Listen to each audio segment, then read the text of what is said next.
Hey everyone, welcome back to my channel Sweet Art Crafts. In this Watch Me Resin, I will be showing you guys how I made these holiday inspired snow globes.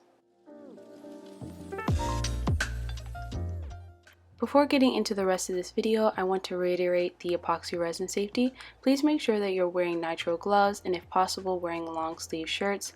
You must be in a well ventilated room with open windows. A garage or a porch is preferable. Please also make sure that you're wearing a respiratory mask that uses vapor filters. In this clip here, you guys can see that I'm putting on my nitrile gloves, which usually come in this blue color, and then I'm going to put on my respiratory mask by the 3M brand, and these are the vapor filters.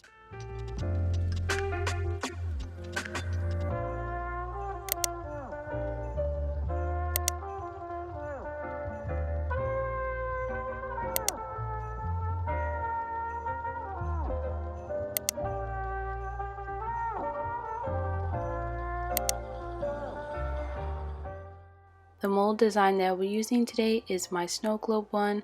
I know that these molds look pretty beat up because I have had them for a while. For the first layer of these charms, I will be using the ClearCast 7050 epoxy resin. This is a 2-to-1 ratio resin, so you're doing 2 parts resin and 1 part hardener, and then I'm going to mix them together thoroughly before I pour them into another cup and mix them together again. To color the resin, I use apple barrel paints. I put about 3 drops of each color and then 1 drop of the CASTIN Craft white opaque resin dye.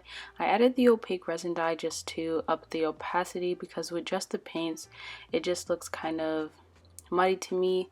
So that's why I always like to add the white just to really brighten up the colors.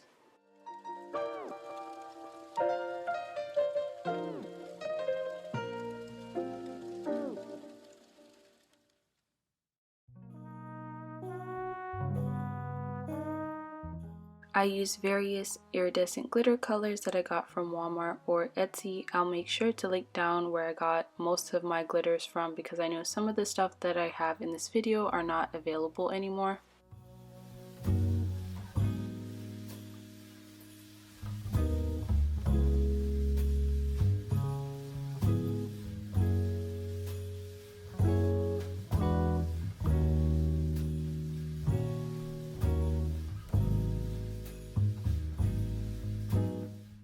After mixing everything together, I'm just going to pour them into the molds for their first layer, and then I'm going to wait 2 hours before coming back to do the back layer.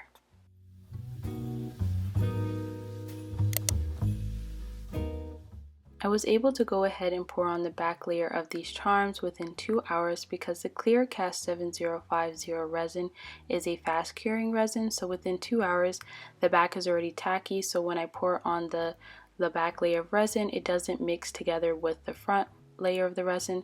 I would just suggest experimenting with your resins to see what timing it will get to that point. Usually it's 12 hours for my other resins.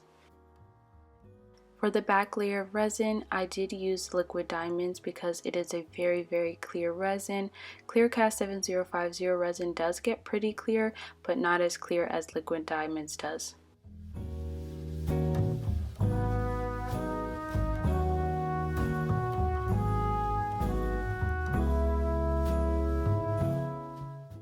To pick up any debris that got onto the cavity of the mold, I used some packing tape just to pick it up before I poured on the back layer of the resin.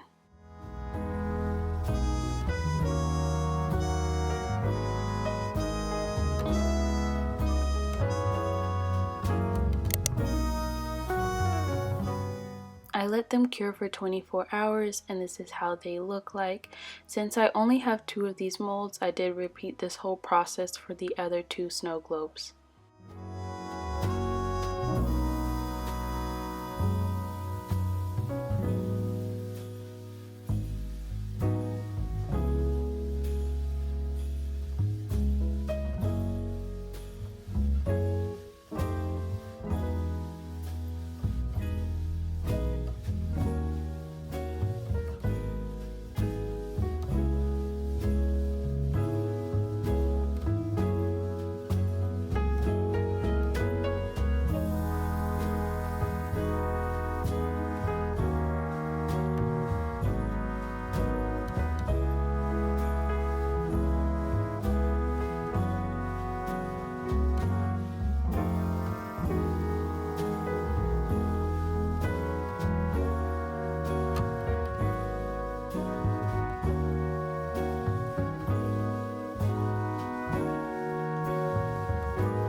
After repeating the same process as I did for the blue and red snow globes, this is how the green and the white one turned out, and now I'm going to get into filling them.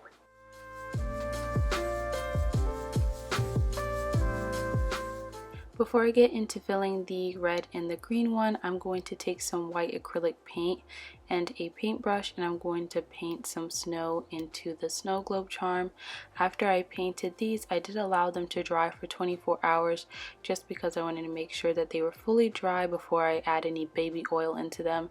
I have a charm that I made maybe, I think it was last year around Christmas time. I made one that was similar to these two, where I did paint inside of the charm, and I never noticed any of the paint come off, so this should last forever. I feel like in there it shouldn't mess up the way that the baby oil works, or it shouldn't come off in the charm.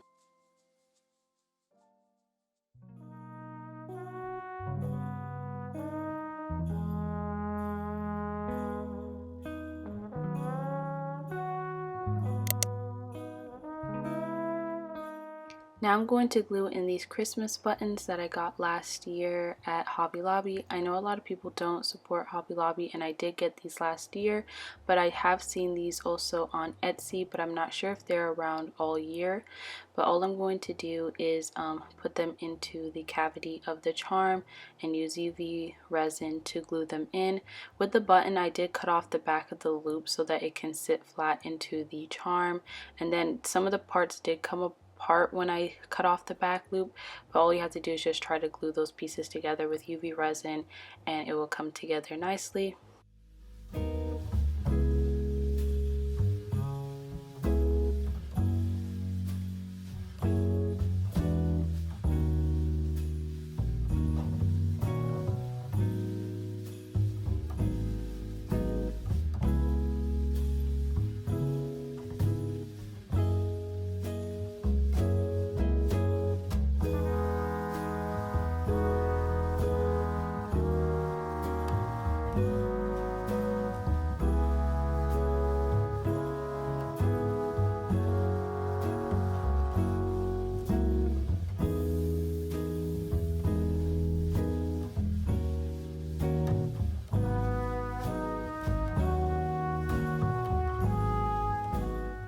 Now I'm going to get into actually adding in some shaker fillings that will move around because the other pieces will be stationary. So I'm going to be adding in some snowflake buttons that I also cut off the backs of as well. And I'm going to be adding some beads that have no holes in the middle of them.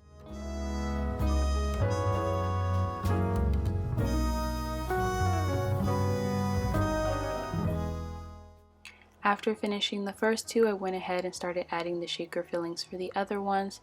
The candy canes and the candy piece that I have in the blue one, I got those at Michael's I think last year, and I think they're still available now. And then the other pieces I got on Etsy, I believe, as well as the no hole balls. Like I said at the beginning of the video, everything will be linked in the description box below if they have a link for it, because some of the stuff I did get in stores and sometimes they don't sell it online because I have looked for certain things.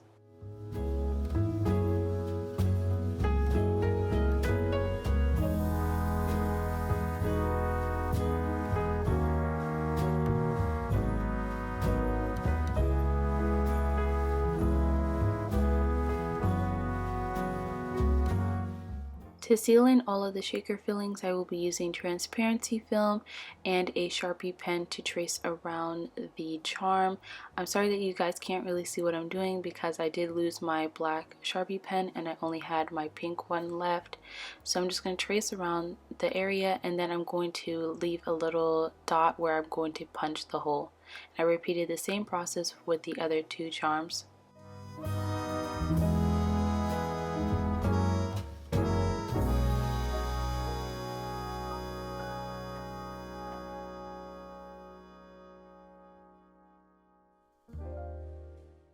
To punch the holes for the baby oil to go through, I'm going to be using a 1/16 of an inch hole puncher, and then after I punch the holes, I'm going to be using a paper towel with 91% rubbing alcohol just to remove any of the Sharpie pen that was left over and just to clean the surface in general.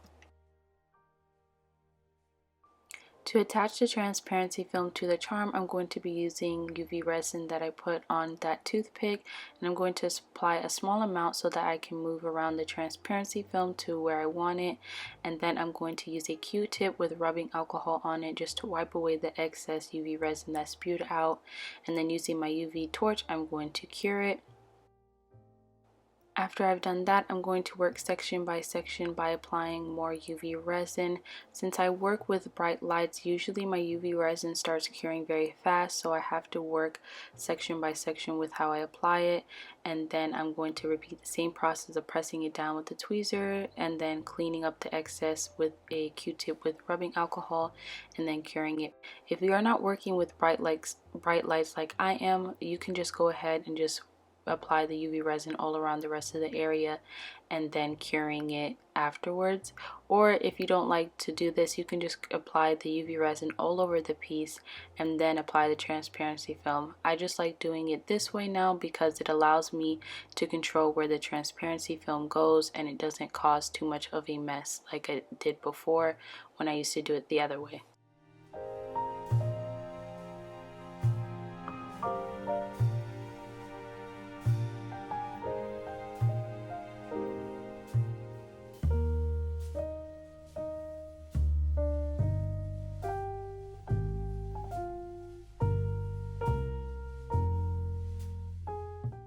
I repeated this same process for all of the charms before I got into filling the charms with baby oil. Using a precision tip bottle, I'm going to start pouring in the baby oil through the hole, and I'm just going to try to get in as much as I can, leaving a small bubble so that the pieces can move around. Then I'm going to take a paper towel just to clean up any excess baby oil that got onto the surface of the charm, and then I'm going to be using a Q-tip with rubbing alcohol just to clean that area so that when I put the UV resin, it can stick to the transparency film better, and then I'll use my UV torch just to cure it. After repeating that with the rest of the charms, I went straight into doming the pieces. I'm going to be using the Faux Rizzle Nouveau resin. This is my favorite resin for doming because of how thick it is, and it cures very hard compared to other resins that I've used for doming. But with this resin, you want to make sure that you mix pretty slowly. Yeah, I am mixing fast because the video is sped up, but because it does create a lot of bubbles, so you want to avoid making as much bubbles as you can by mixing a little bit slower, so it will take longer before everything is mixed thoroughly. If you do create quite a bit of bubbles, you can always use a heat gun, but please be careful with that and to pop the bubbles. Now I'm going to be using some rubbing alcohol on a microfiber cloth, and I'm going to wipe down the surface of the charms that I'm going to be doming because I want to make sure there's no debris or baby oil left on them, which can slide around the epoxy resin.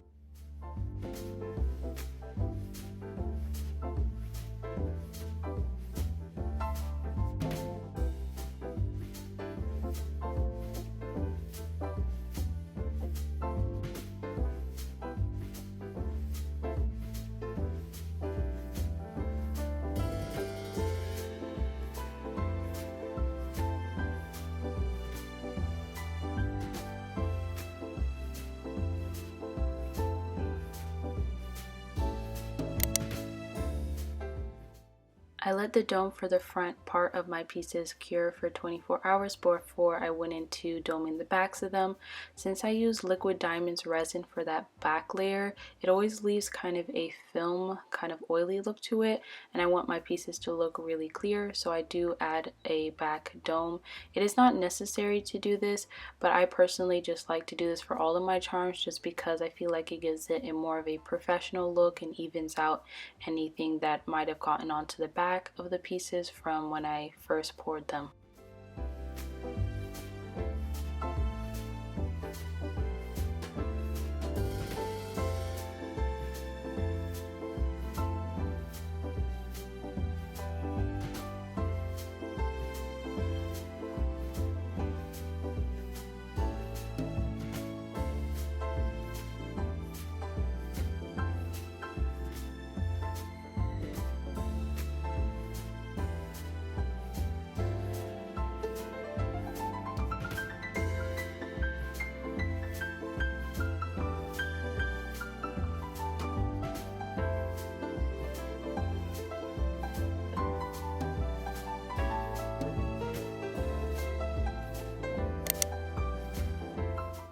This is how the charms look like after their front and back dome have cured.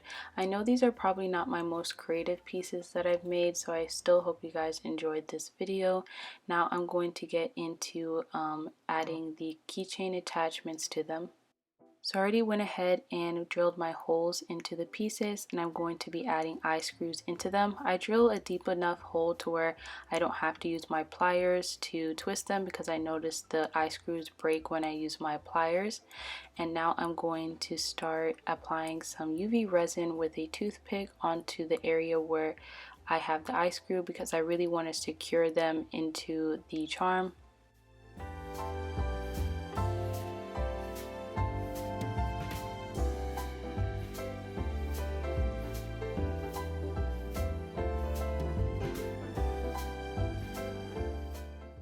Now I'm going to be using my pliers to open up this jump ring, and then I'm going to thread it through the eye screw, and I'm going to be taking this clasp claw keychain attachment, I think that's what it's called, I'm not sure, and I'm going to take my pliers and just close the jump ring. And this is how all of the pieces turned out. I know this is probably not my most creative charms that I've made, like I said before, but I really hope you guys still enjoyed this video. Don't forget to comment, like, subscribe, and share this video with your friends and family, and I'll see you guys in my next video. Bye now.